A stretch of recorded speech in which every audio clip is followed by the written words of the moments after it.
Welcome to Pratap classes. दोस्तों, Pratap classes के YouTube channel पर आपका स्वागत है। तो आज है 9 अगस्त 2023 और 9 अगस्त 2023 के जितने भी इंडिया और वर्ल्ड के जो करंट अफेयर्स के क्वेश्चन बनते हैं, आज उनका हम डिस्कशन करेंगे। पूरा वीडियो ध्यान से देखना और लास्ट में आपसे क्वेश्चन पूछूंगा जिनके जवाब आपको कमेंट बॉक्स में देना होगा।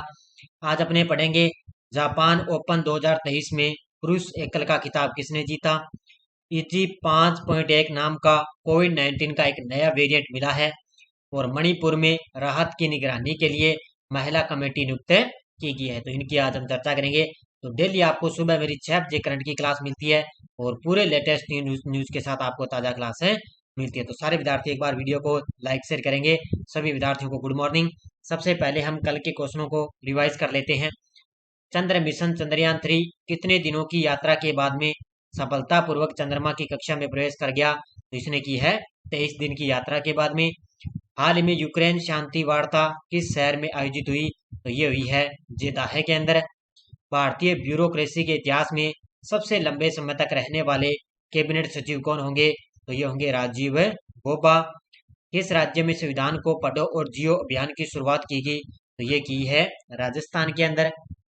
किस राज्य में गैंडों के संरक्षण के लिए राइनो टास्क फोर्स गठित किया जाएगा। तो ये किया जाएगा बिहार के अंदर। भारत में 7 अगस्त 2023 को कौन सा जेवलिन थ्रो दिवस मनाया गया। तो ये बनाया गया है तीसरा। किस बैंक के सीईओ शशिधर जगदीशन सबसे ज्यादा कमाई वाले बैंक के सीईओ बने। तो ये है एचडीएफसी बैंक के सीईओ हैं शशिधर जगदीशन। ये सबसे ज्यादा कमाई वाले बैंक के सीईओ बन चुके हैं। तो ये थे कल के क्वेश्चनों का रिवाइज अपने कर दिया। इसकी जो पीडीएफ है वो आपको टेलीग्राम पर शाम को टेलीग्राम पर मिल जाती है। तो वीडियो की डिस्क्रिप्शन में टेलीग्राम का लिंक है, वहां जाकर आप इसकी पीडीएफ है डाउनलोड कर सकते हो। तो स्टार्ट करें आज की क्लास। तो सारे विद्यार्थी एक बार वीडियो को लाइक शेयर करेंगे। आज की क्लास का पहला क्वेश्चन, और ये हमारे प्रताप क्लासेज ऐप के अंदर आरपीएससी और आरएसएसबी द्वारा अब तक जितने भी एग्जाम के अंदर 2011 से 2023 तक पूछे गए एग्जाम के अंदर क्वेश्चन है, उसकी टेस्ट सीरीज चल रही है कंटिन्यू। इसके अंदर आपको यूआरओ आरएस का एग्जाम है, उसके बाद में सेकंड ग्रेड के एग्जाम में पूछे गए क्वेश्चन है, लगभग आपको धीरे धीरे टेस्ट सीरीज मिल रही है। तो ये आप जरूर ज्वाइन करें बढ़िया तरीके से। पहला क्वेश्चन आज की क्लास का, हाल ही में सुप्रीम कोर्ट ने मणिपुर में राहत की निगरानी के लिए कितनी महिला पैनल नियुक्त की है। अभी आपको पता है मणिपुर के अंदर कुछ दो लगभग 3 या 4 महीने हो गए मणिपुर के अंदर हिंसा चल रही है। तो वहां पर सुप्रीम कोर्ट ने क्या है, मणिपुर के अंदर राहत की निगरानी के लिए 3 महिलाओं को नियुक्त किया है। यानी कि 3 महिलाओं की एक कमेटी बनाई है जिसमें 3 महिलाओं को क्या है, वहां पर मणिपुर के अंदर जो कुछ हो रहा है ना उसकी जांच के लिए क्या इनको बनाया गया कमेटी के अंदर 3 महिलाओं को। तो ये क्या है, वहां की जांच का पता करेंगे और फिर सीधे ही यहाँ पर सुप्रीम कोर्ट के जो 50वें मुख्य न्यायाधीश है ना DY चंद्रचूड़, उसको बताएंगे भी वहां पर हो क्या रहा है क्या नहीं हो रहा। तो ये सारी सूचना वहां पर है इनको देंगे। तो ये 3 महिलाओं के अंदर आप तस्वीर देख सकते हो। ये एक तो जम्मू कश्मीर की पूर्व सीयू है, एक दिल्ली की पूर्व जो है जज है, एक ये मुंबई की पूर्व जज थी। तो तीनों महिलाओं को नियुक्त किया गया। तो ये यहाँ पर पूरी जानकारी ये बताएगी। सुप्रीम कोर्ट मणिपुर हिंसा की जांच की निगरानी करने को तैयार हो गया। कोर्ट ने हिंसा मामलों की जांच की निगरानी महाराष्ट्र के पूर्व आईपीएस अफसर दत्तात्रेय पदालिजकर को सौंपी है। ठीक है, अगर महाराष्ट्र के अंदर ये पता है पूर्व आईपीएस अफसर थे जिनका नाम है दत्तात्रेय पदसालजिलेकर को सौंपी है। सुप्रीम कोर्ट ने राज्य में राहत और पुनर्वास का काम देखने के लिए 3 पूर्व यानी कि 3 पूर्व हाई कोर्ट जजों की कमेटी भी बनाई है जिसकी तीनों सदस्य है महिला। यानी कि ये 3 पूर्व क्या है, हाई कोर्ट की पहले जज थी, अब इन तीनों महिलाओं को इसका सदस्य बनाया। यानी कि ये तीनों महिलाएं हैं, इसकी पूरी जांच करेंगे और ये सुप्रीम कोर्ट के जो 50वें मुख्य न्यायाधीश है ना DY चंद्रचूड़, इनको पूरी सूचना देंगी। हाल ही में विक्टर एक्सलेसन ने जापान ओपन 2023 पुरुष एकल का खिताब जीता। इनका संबंध किस खेल से है। तो कौन है आपको पता है, जापान ओपन 2023 में पुरुष एकल का खिताब किसने जीता। ये जीता है विक्टर एक्सलेसन ने। ठीक है, और इनका संबंध किस खेल से है। तो ये है बैडमिंटन के खिलाड़ी। किसके खिलाड़ी हैं, तस्वीर के अंदर आप देख सकते हो, ये है विक्टर एक्सलेसन और इन्होंने जापान ओपन 2023 का पुरुष साइकिल का खिताब जीता है और ये है बैडमिंटन के खिलाड़ी। विक्टर एक्सलेसन ने इंडोनेशिया के जोनाटन क्रिस्टी को हराकर किसको हराया, जोनाटन क्रिस्टी को हराकर जापान ओपन फाइनल में जीत हासिल की है। वहीं महिला एकल में दुनिया की दूसरे नंबर की खिलाड़ी है दक्षिण कोरिया की एन से यंग, ठीक है, एन से यंग ने चीन की है बिंग जियाओ को हराकर खिताब जीता है। नाम देखो इनके कितने शानदार है। तो महिला एकल में दुनिया की दूसरे नंबर की खिलाड़ी थी दक्षिण कोरिया की एन से यंग, ठीक है, इसने महिला एकल का खिताब जीता। और पुरुष साइकिल की बात आए तो विक्टर एक्सेलेसन ने पुरुष साइकिल के अंदर खिताब जीता है। अगला क्वेश्चन, हाल में ट्रेकोमा को सार्वजनिक स्वास्थ्य समस्या के रूप में सफलतापूर्वक नष्ट करने वाला 18वां देश कौन सा बना है? तो ट्रेकोमा मतलब है एक ये वायरस है, ध्यान रखना, आंखों से संबंधित एक ये वायरस है ट्रेकोमा, ठीक है। ये क्या है, सार्वजनिक स्वास्थ्य समस्या के रूप में सफलतापूर्वक इसको नष्ट करने वाला 18वां देश बना है इराक, ठीक है। कौन सा देश बना है? इराक देश बन चुका है। देखो, विश्व स्वास्थ्य संगठन WHO ने आधिकारिक रूप से इराक को ट्रेकोमा को सार्वजनिक स्वास्थ्य समस्या के रूप में सफलतापूर्वक नष्ट करने वाले 18वें देश के रूप में मान्यता दी है। ट्रेकोमा एक संक्रामक बैक्टीरियल आंख संक्रमण है जिसका कारण बैक्टीरियम क्लाइमीडिया ट्रैकोमेटिस होता है, ठीक है। इसका बताया आपको बताया ट्रेकोमा, ठीक है, एक संक्रामक है बैक्टीरिया यानी कि आंख से संबंधित ये बीमारी है, यानी कि आंखों में सूजन आ जाती है, आंखों में दर्द होने लगता है इस बीमारी से, इस संक्रमण से, तो ठीक है।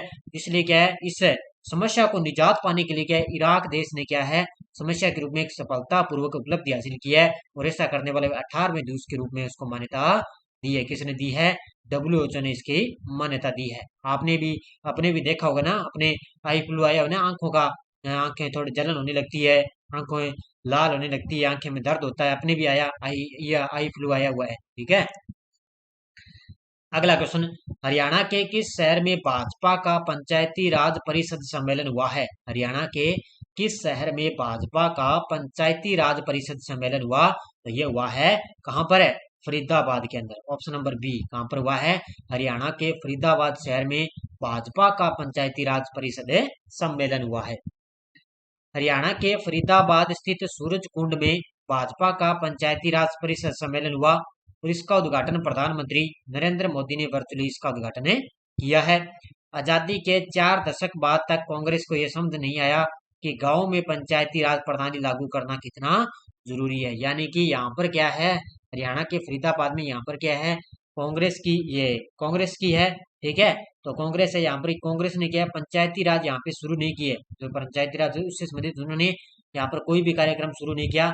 लेकिन यहाँ पर भाजपा से, आपको पता है भाजपा जो पंचायती राज परिषद उसका सम्मेलन हुआ, तो प्रधानमंत्री मोदी ने ये कांग्रेस को कहा कि उन्होंने क्या है, गांव के अंदर पंचायती प्रणाली शुरू ही नहीं की है, वहां पर कहाँ पर है, फरीदाबाद के अंदर, ठीक है। तो पंचायती राज को लागू करना कितना जरूरी है, तो ये कांग्रेस को पता नहीं है, लेकिन भाजपा का भी पंचायती राज सम्मेलन यहाँ पर शुरू हुआ है।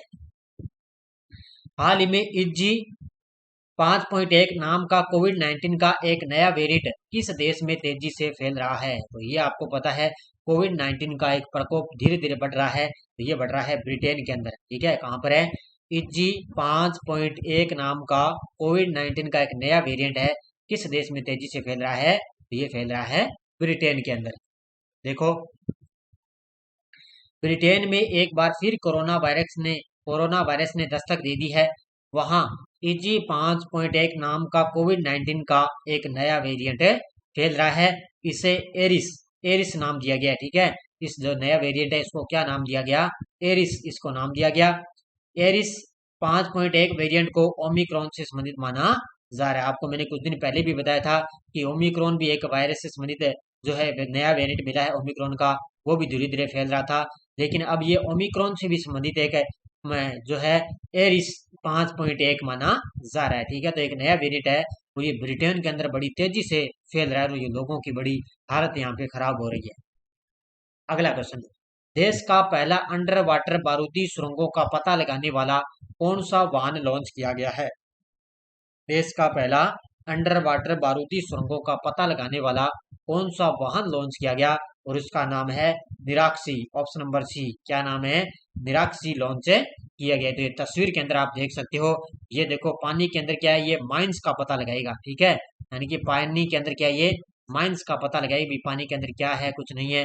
तो अंडर वाटर बारूदी सुरंग यानी कि माइंस का मतलब जानते हो क्या आप, बमबारी होता है ना बारूदी, उसमें सुरंगों का ये पता लगाने वाला वाहन लॉन्च किया गया है, निराक्सी। ठीक है, इसका नाम याद रखना, निराक्सी। निराक्सी नामक एवी ए कोलकाता आधारित युद्धपोत निर्माता garden reach ship builders and engineering limited और एमएसएमई यूनिट एपीएल के सहयोग से इसको बनाया गया है। यह एक स्वतंत्र अंडर वाटर वाहन है जो माइंस को पहचानने के लिए डिजाइन किया गया है और यह देश में अपनी तरह का पहला इसको लॉन्च किया गया था, यानी कि एक माइंस को पहचानने के लिए इसको लॉन्च किया गया। ये एक अंडर वाटर वाहन यानी कि पानी में चलने वाला एक ये वाहन है। इसका नाम क्या है, निराक्सी है, जिसका अर्थ है पानी में आंखें। ठीक है, पानी में आंखें मतलब है पानी के अंदर ये देखेगा कि माइंस को पहचानेगा भी कहाँ कहाँ माइंस है रखे हुए हैं, बारूदी सुरंगों का ये पता लगाएगा। इसका नाम है निराक्सी, इसका नाम है, ये भारत के अंदर पहली बार इसको लॉन्च किया गया है। VARI चीना बादम 12 किस फसल की नई किस्म खोजी गई है? तो VARI चीना बादम 12 किस फसल की नई किस्म खोजी गई? ये खोजी गई है मूंगफली की। ठीक है, किसकी खोजी गई है? मूंगफली की ये नई किस्म है खोजी गई है।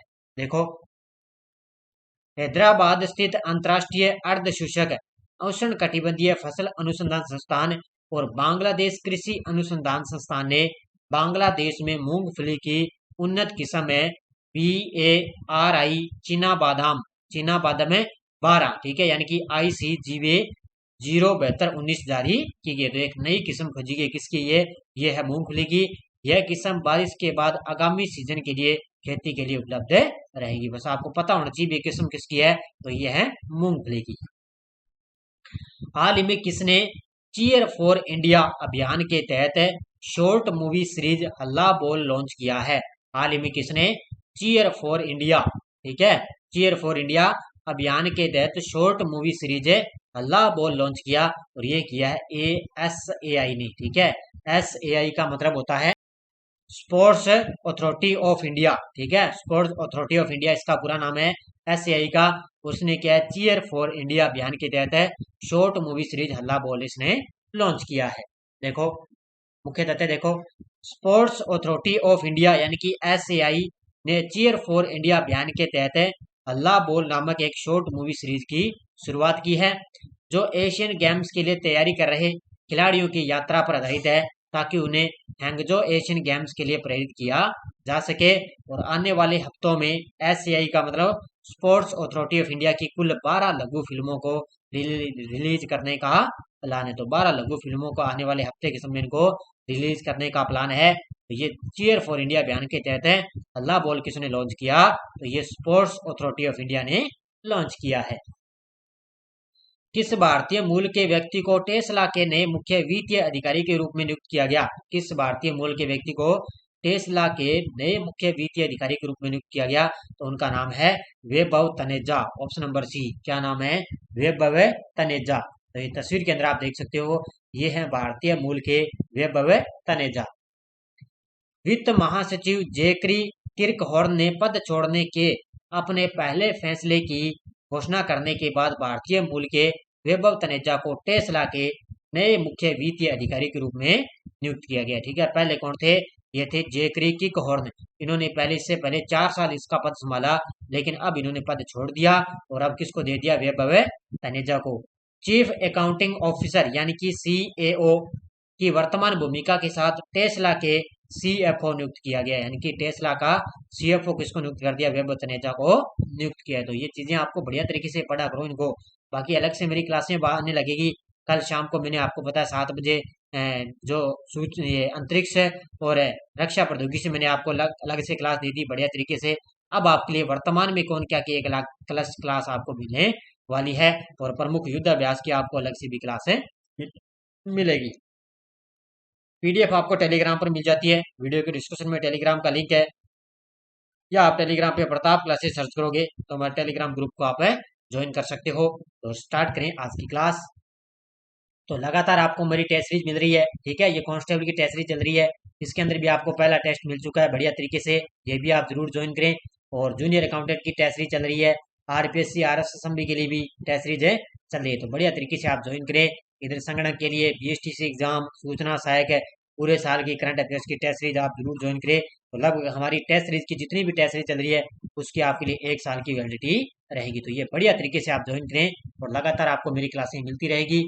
पिछले वीडियो क्वेश्चन क्या था, 22 से 24 अगस्त 2023 को ब्रिक्स शिखर सम्मेलन का आयोजन किस देश में होगा? तो ये होगा दक्षिण अफ्रीका के जोहान्सबर्ग में। बहुत सारे विद्यार्थियों ने शानदार तरीके से जवाब दिए, उन सभी को हार्दिक शुभकामनाएं, बढ़िया तरीके से पढ़े। अब देखो question for you, Amrit Bharat station योजना के तहत देश भर में कितने स्टेशनों का आधुनिकीकरण किया गया?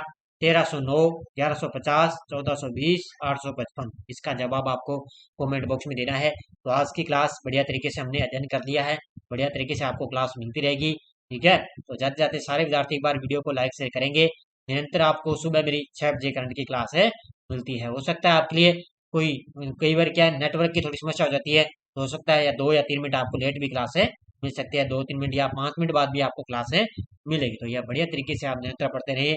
और शाम को मेरी 4 बजे क्लासें आती है और शाम को मेरी 7 बजे भी आपको क्लासें निरंतर मिलती रहेगी। बस आपको पढ़ना है और निरंतर अपने बने रहना है। धन्यवाद। जय हिंद, जय भारत।